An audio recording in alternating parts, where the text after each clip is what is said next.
E, ao ser reprovado, vendo o mundo o despicar, decidiu despicá-lo dele. É assim que um biógrafo explica por que o padre Manuel da Nóbrega resolveu se tornar um jesuíta, um soldado de Cristo. Os jesuítas, a Companhia de Jesus havia sido criada por Inácio de Loyola. Não sei se vocês viram o filme A Paixão de Cristo, de Mel Gibson. O personagem principal, na verdade, não é Cristo, é o Inácio de Loyola. É um cara que se açoitava o tempo inteiro. Inácio de Loyola, nascido em 1466, creio eu, na Espanha, era um fidalgo de vida embebida em prazer e glória no campo de batalha, até que levou um tiro de obus no meio das pernas, literalmente no meio das pernas. E além de ter sentido muita dor, perdeu também a virilidade. E tornou-se, então, um mendigo de Deus. Ele era muito rico, ele abandonou, ele abriu mão de todas as suas propriedades, de todos os seus morgados, de todos os seus títulos, vestiu um saco de cânhamo repleto de farpas, ficou com as unhas enormes, os cabelos compridos, e tornou-se um alumbrado, como então se chamava, e começou a viver pobre no prato e no trato, percorrendo a Europa como um andarilho. Depois de ter sido preso e acusado 4 vezes pela Inquisição espanhola, ele decidiu que precisava estudar teologia. Então se dirigiu a Paris. Paris, onde ele chegou, não me lembro qual é a data que ele chegou, deve estar aqui em algum lugar, se eu não estivesse com febre eu me lembraria. Chegou em Paris em 1530. Chegando em Paris em 1530, ele se alistou num lugar que tem uma importância muito grande para a história do Brasil e que a gente desconhece absolutamente, a maior parte de nós: o Colégio de Santa Bárbara. O Colégio de Santa Bárbara era um colégio arrendado por um intelectual português chamado Diogo de Gouveia. Diogo de Gouveia era um dos principais assessores do rei Dom João III de Portugal, e fora dele a ideia de dividir o Brasil em capitanias hereditárias. Já em 1521 ele tinha tido essa ideia, embora ela só venha a ter sido aplicada em 1532, com 10 anos de atraso e com um grande problema para o rei. Se tivesse sido aplicado o sistema das capitanias em 1521, teria sido muito melhor para Portugal, talvez até para o Brasil.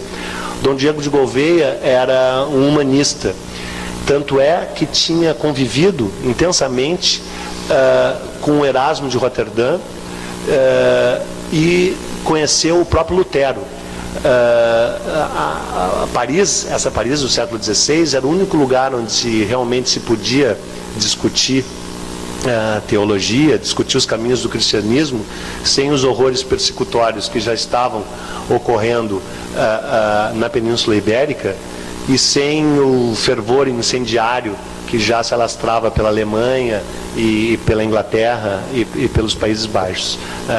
Na Paris dessa época havia inclusive essa discussão muito intensa. E o Diogo de Gouveia era dono desse colégio de Santa Bárbara, onde o próprio Erasmo estudou e onde depois estudaria o Miguel de Montaigne, né? E nesse colégio é onde se matricula o Inácio de Loyola. E ali ele estabelece relações com alguns nobres portugueses que estudavam lá também, e os convence a abandonarem o colégio depois de formados e peregrinarem até Jerusalém a pé, para converterem o coração dos turcos, como eles então chamavam qualquer povo muçulmano. Mas Solimão o Magnífico havia conquistado várias posições no Oriente Médio, e a jornada se tornou impossível para eles. Então eles voltam para Roma, saem de Paris, vão até Veneza e se dirigem a Roma, conseguem uma audiência com o Papa Paulo III e conseguem autorização para criar a Companhia de Jesus. A Companhia de Jesus viria a se tornar a mais ferrenho instrumento de defesa da contra-reforma luterana, né? Em 1517, vocês sabem, Lutero havia pregado as suas 97 teses na porta de uma igreja na Alemanha e rachado para sempre o cristianismo, dividindo entre protestantes e católicos. Dentro dos católicos, a ala mais extremamente radical é representada justamente pelos jesuítas. Os jesuítas concluem que, como tinha sido a partir de uma leitura, sendo eles equivocada, da Bíblia, que Lutero havia tirado a ideia, segundo eles, absurda, de que poderia se dirigir a Deus diretamente, sem a intermediação do clero, os jesuítas concluem que todo tipo de leitura, desde que não orientada por alguém superior, é nefasta aos interesses dos seres humanos. E eles decidem, depois que eles começam a se espalhar com mais força pela Europa, mas especialmente por Portugal. E por que por Portugal? Porque os primeiros discípulos do Loyola, como eu falei, que ele arrebatou em Paris, eram portugueses. E o primeiro país a aceitar plenamente os jesuítas, a incorporá-los e depois a entregar em suas mãos toda a direção da educação e da cultura de um país, foi justamente Portugal. Inclusive foi o único lugar onde isso realmente aconteceu com grande intensidade. Aconteceu um pouco na Espanha também, mas muito mais em Portugal.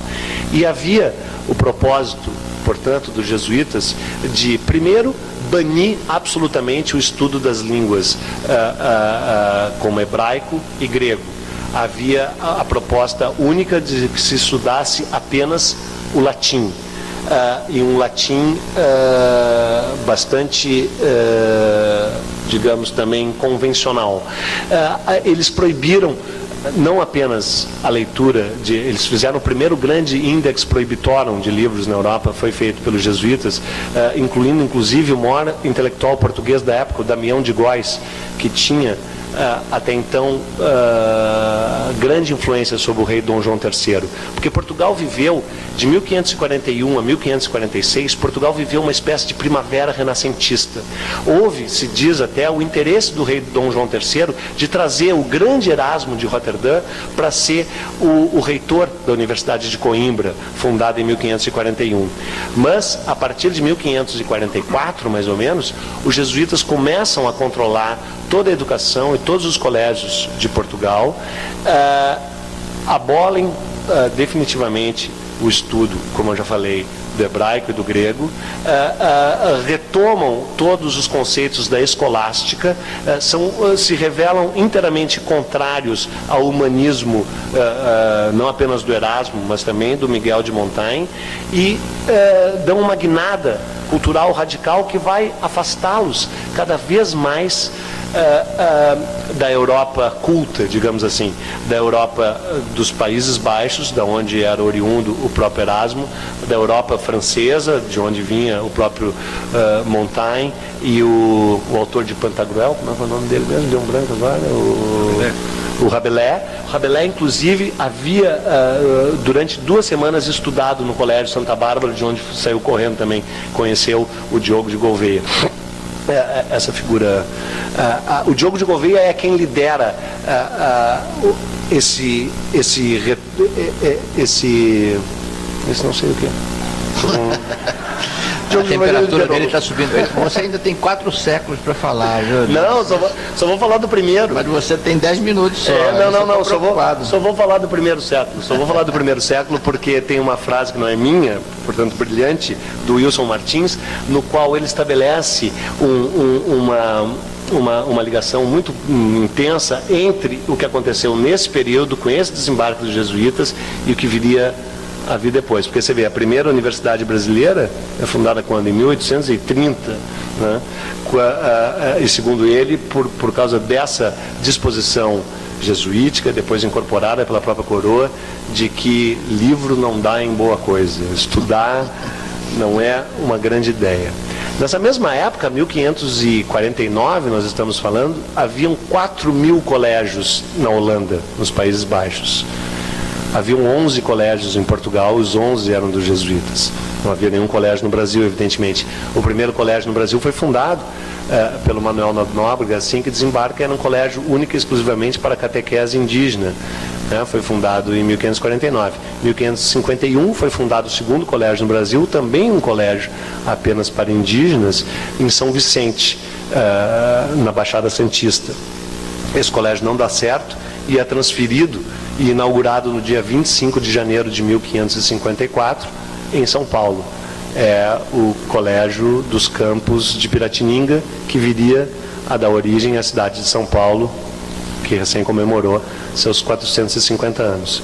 Mas esses colégios eram, como eu já falei, colégios exclusivamente para alunos indígenas ou então para noviços que quisessem ingressar na Companhia de Jesus. O primeiro colégio efetivamente aberto, criado no Brasil, não é até a virada do século XVII. Né? Então, eu, na pesquisa para o quarto volume da coleção Terra Brasilis, que é o livro que eu escrevo agora, chamado A Cruz, a Coroa e a Espada, que é um livro que vai tratar justamente de 1549 a 1556, eu deparei com um momento muito sombrio da história de Portugal, chamado a Grande Viragem, por alguns historiadores modernos, que é o momento em que o rei Dom João III, assessorado por Damião de Góes, que é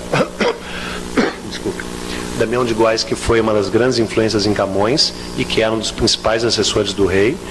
Damião de Góes consegue do rei Dom João III o dinheiro para criar um colégio em Portugal.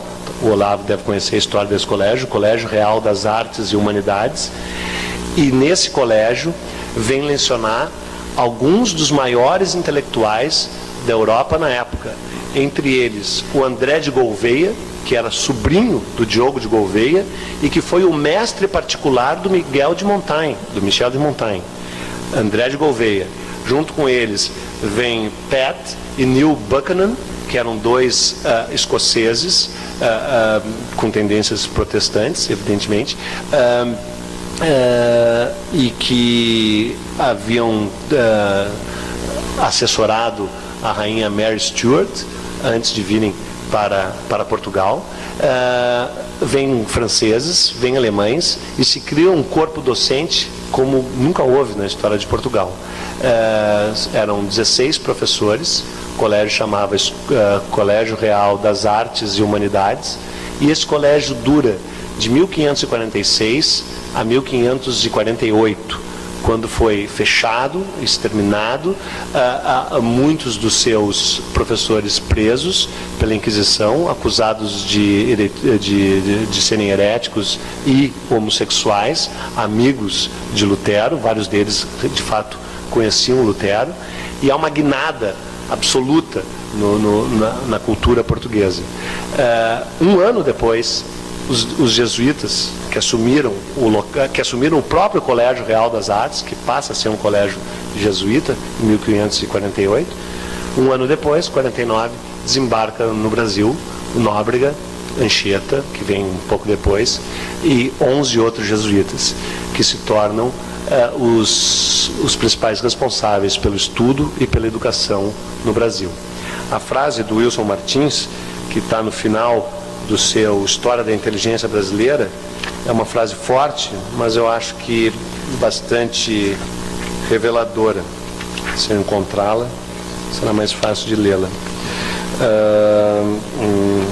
Pois é, muito febril o depoimento? Não, você pode dar o sentido, pelo menos, da frase.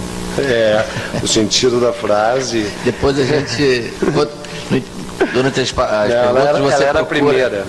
A colônia se desenvolveria sem livros, sem universidades, sem imprensa, sem debates, sem inquietações culturais. Em uma palavra, sem o frescor do humanismo renascentista. A inteligência brasileira viria a constituir-se submetida à direção exclusiva da Companhia de Jesus, sob a égide da Contra-Reforma e do Concílio de Trento. Esse desejo de perpetuar a ignorância condicionaria as perspectivas mentais do Brasil pelos 3 séculos seguintes. A frase é forte.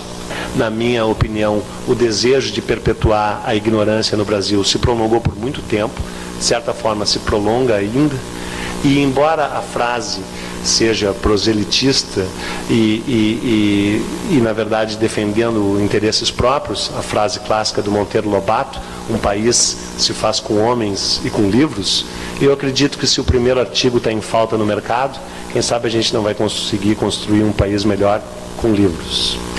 Era isso.